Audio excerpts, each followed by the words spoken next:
My name's Rishi. I'm an orthopaedic surgeon in my last year of training.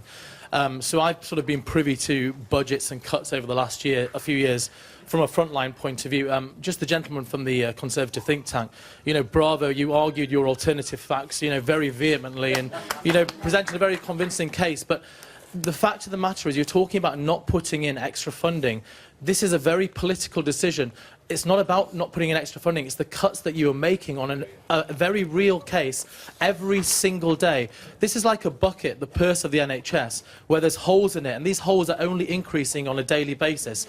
We see money being siphoned off to private finance initiatives. They didn't mention that, £80 billion pounds for private finance initiatives for buildings, which were meant to cost £11 billion. That was the previous government. That was the previous government. I'm not going on about government things. Sure. I'm talking about funding. I'm talking about loss. Okay. So forget. Well, you can keep putting water into a bucket, but if you continue to put holes in it, if you are siphoning off money, since the Health and Social Care Act in 2012, that opened up budgets for hospitals to make 50% of their income via private companies, via private initiatives as well. Money is being lost through ridiculous means every single day. And I see this as a doctor as well, because we are having to ration the services we give to certain patients. Like what, for example? So, for example, tell us about your daily... So, for example, as an orthopaedic surgeon, there's certain people now who I will be able to offer hip and knee replacements to, who I would have been able to offer them 5 years ago, and now I won't be able to.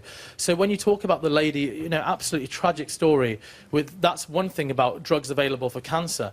The next thing you'll say is, well, people who are obese shouldn't be allowed to have certain treatments. People who are smokers shouldn't be allowed to have certain treatments. It will go on and on and on, and that's what will happen.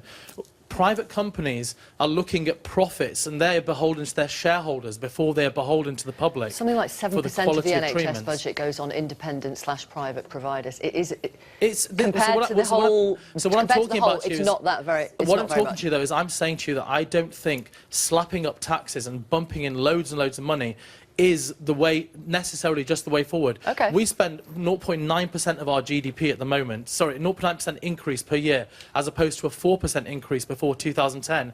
In line with an inflation, that is a very real cut that we are seeing every single year. Okay.